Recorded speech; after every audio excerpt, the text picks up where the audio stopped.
Assalamualaikum warahmatullahi wabarakatuh. Perkenalkan, nama saya Adiska Putri Islamia dari kelompok 6 ingin melakukan garis praktikum kristalografi dan mineralogi. Saya akan menjelaskan mengenai sistem kristal. Jadi sistem kristal ada 7. Yang saya akan bahas adalah 4 jenis sistem kristal dan selanjutnya akan dibahas oleh teman saya yakni Fatia. Jadi dari 7 sistem kristal yang akan saya bahas ada 4. Yang pertama adalah isometrik.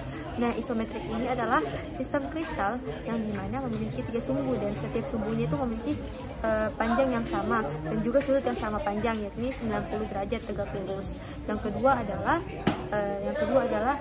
ortorombik. Nah, ortorombik ini memiliki 4 sumbu. Nah, sumbu-sumbu diantaranya ini ada yang berbeda panjangnya, yakni di A1 dan juga A2.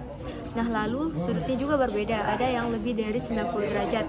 Terus ada heksagonal. Nah, heksagonal juga mempunyai 4 sumbu yang dimana A1, A2 sama A3-nya ini memiliki sumbu yang sama panjang, dan yang lebih panjang adalah sumbu C. Terus ada tetragonal. Tetragonal ini memiliki 3 sumbu yang dimana sumbu A dan sumbu B ini memiliki panjang yang berbeda, dan sumbu C lebih panjang tapi sudutnya sama, yakni 90 derajat. Sekian dari saya, terima kasih. Selanjutnya akan dibahas oleh teman saya. Assalamualaikum warahmatullahi wabarakatuh. Perkenalkan, nama saya Fatia Dusani Irwan dengan NIM D11124134. Di sini saya akan melakukan tugas gagal respon yang berlanjutan dengan teman saya sebelumnya. Di sini saya akan menjelaskan tentang sumbu trigonal. Trigonal memiliki 4 titik perpotongan sumbu. 4 titik perpotongan sumbu dengan 4 titiknya yaitu A1, A2, dan A3 membentuk 120 derajat, yang dimana sudut tegak lurusnya yaitu sudut vertikal sebesar 90 derajat. Yaitu monoklin. Monoklin memiliki 3 sumbu yang memiliki panjang yang berbeda-beda, di mana sumbu A tegak lurus terhadap sumbu N tegak lurus terhadap sumbu C, tetapi sumbu C tidak tegak lurus terhadap A, sehingga panjang masing-masing sumbu tersebut berbeda-beda. Lalu yang terakhir yaitu triklin. Triklin, 3 sumbu triklin itu memiliki bentuk yang berbeda-beda, yang dimana masing-masing sumbunya itu tidak membentuk 90 derajat. Sebelumnya, perkenalkan, nama saya Abita Ramadan Rashid dengan NIM D11241077. Di sini saya akan menjelaskan materi tentang sumbu kristal. Sumbu kristal adalah garis bayangan yang menghubungkan dan menembus muka atau bidang kristal melalui pusat kristal. Dalam sistem kristalografi, kristal ada yang memiliki 3 sumbu kristal dan ada yang memiliki 4 sumbu kristal. Sumbu-sumbu kristal tersebut kita beri nama saja, yaitu sumbu A, sumbu B, dan sumbu C. Bisa dilihat di gambar di sini.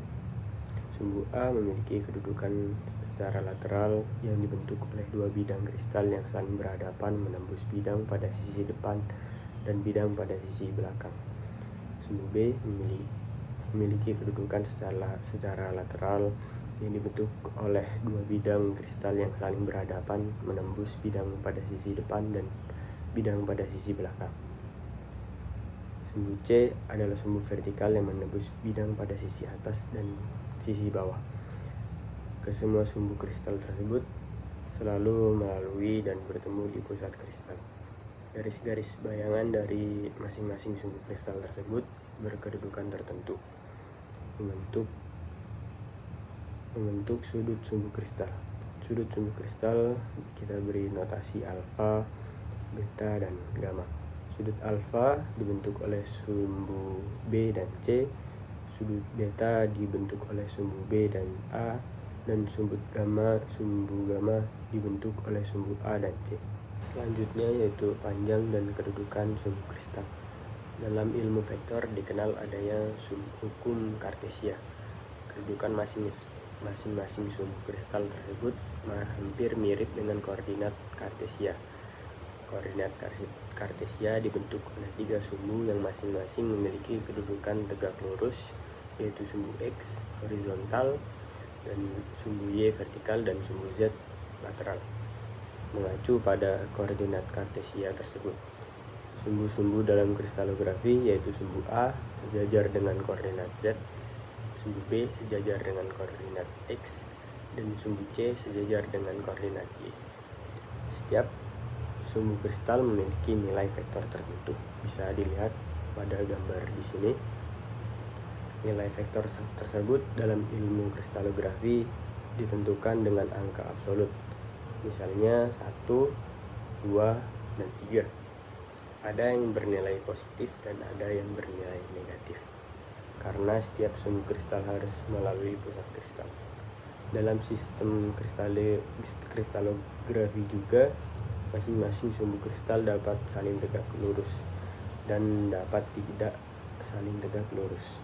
Nilai vektor pun dapat sama untuk semua sumbu kristal dan dapat pula tidak sama. Nilai vektor ini nantinya yang akan menentukan suatu kristal bersifat simetris atau tidak simetris. Kristal yang bersifat simetris dapat dijumpai dalam bentuk kubus. Seperti yang saya telah sebutkan tadi, bahwa tidak semua kristal di alam memiliki bentuk kristal yang simetri. Sebagian diantaranya berbentuk non-simetri.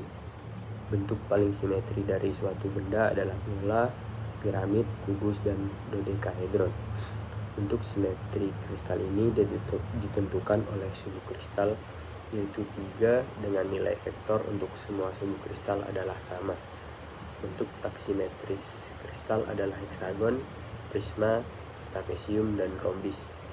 Untuk itulah dalam sistem kristalografi juga diketahui ada sistem kristal yang memiliki 4 sumbu kristal, yaitu trigonal, heksagonal, serta ada sumbu-sumbu kristal yang kedudukannya tidak saling tegak lurus, yaitu monoklin dan triklin.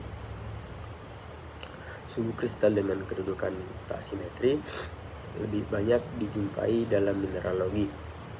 Mineral yang paling banyak dijumpai di alam bahkan di Indonesia yaitu piroksen, hornblenda, biotit, plagioklas, feldspar, dan muscovite. Mineral-mineral tersebut diketahui berada dalam deret reaksi Bowen atau Bowen reaction series. Mineral tersebut memiliki bentuk kristal dalam sistem kristal monoklin dan triklin. Olivin dan piroksen orto memiliki sumbu kristal dalam sistem kristal ortorhombik.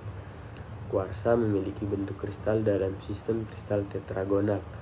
Mineral dengan kelimpahan di alam tidak merata, seperti mineral sulfida, yaitu pirit dan kalkopirit, galena, dan intan, memiliki bentuk kristal dengan sistem kristal isometris.